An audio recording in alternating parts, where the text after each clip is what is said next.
আসসালামু আলাইকুম রাহমাতুল্লাহি ওয়া বারাকাতুহু। সুপ্রিয় সম্মানিত দর্শক ও শ্রোতা, আশা করি মহান রব্বুল আলামিনের দয়ায় আপনারা সকলেই ভালো আছেন। সুপ্রিয় সম্মানিত দর্শক ও শ্রোতা, আল্লাহ পাক রব্বুল আলামিনের ৯৯টি নাম রয়েছে। প্রতিটি নামেরই রয়েছে আলাদা আলাদা ফজিলত। সুপ্রিয় সম্মানিত দর্শক ও শ্রোতা, আল্লাহ পাক নিজেই বলে দিয়েছেন, উদউনি আস্তাজিব লাকুম, আমাকে ডাকো, আমি তোমাদের সেই ডাকে সাড়া দিব। অন্যত্র এক আয়াতে আল্লাহ পাক বলে দিয়েছেন কিভাবে ডাকবে। আল্লাহ পাক নিজেই শিখিয়ে দিয়েছেন, অলিল্লাহিল আসমাউল হুসনা ফাদউহু বিহা। আল্লাহর সুন্দর সুন্দর নাম রয়েছে, তোমরা সেই নাম সমূহে ডাকো। সূরা আরাফ ১৮০ নম্বর আয়াত। সুপ্রিয় দর্শক শ্রোতা, রাসূলুল্লাহ সাল্লাল্লাহু আলাইহি ওয়াসাল্লাম আমাদেরকে বলে দিয়েছেন আল্লাহর নামে ডাকার জন্য। আর আল্লাহর নামে ডাকলে সকল মনের আশা পূরণ হয়ে যাবে ইনশাআল্লাহ।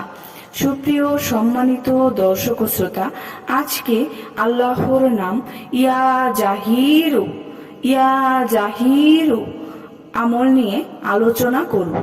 ইয়া জাহিরুর অর্থ হলো হে প্রকাশ্য। প্রথম যে আমলটি রয়েছে, চলুন সেই আমলটি আমরা জেনে নিই।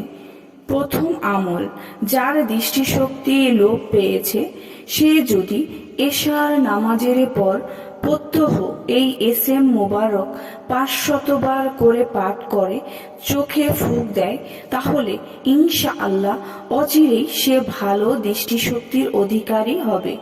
সুবহান আল্লাহ।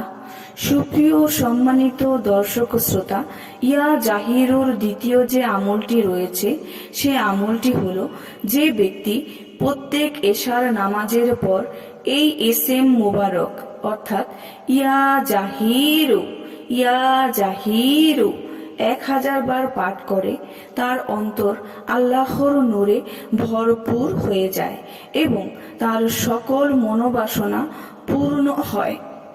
সুপ্রিয় সম্মানিত দর্শক শ্রোতা, আসুন আমরা তৃতীয় নম্বর আমলটি জেনে নেই। প্রতিদিন নিয়মিতভাবে সূর্যোদয়কালীন সময়ে ১১১ বার, পূর্ণিমার রাতে ১১১ বার ও প্রতি শুক্রবার দিনে মসজিদে প্রবেশ করার সময় প্রথম পা দিয়ে ১১১ বার পড়লে মনে ঈমান বাড়বে, তার চতুর্দিকে আল্লাহ বিরাজমান বলে মনে হবে। সুবহান আল্লাহ।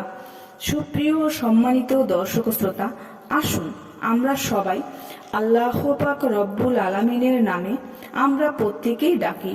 আল্লাহ পাক চাইনি তো তার নাম যেন আমরা বেশি বেশি ডাকি। আল্লাহ পাকের নাম সঠিকভাবে ডাকার তৌফিক দান করুন। আমিন।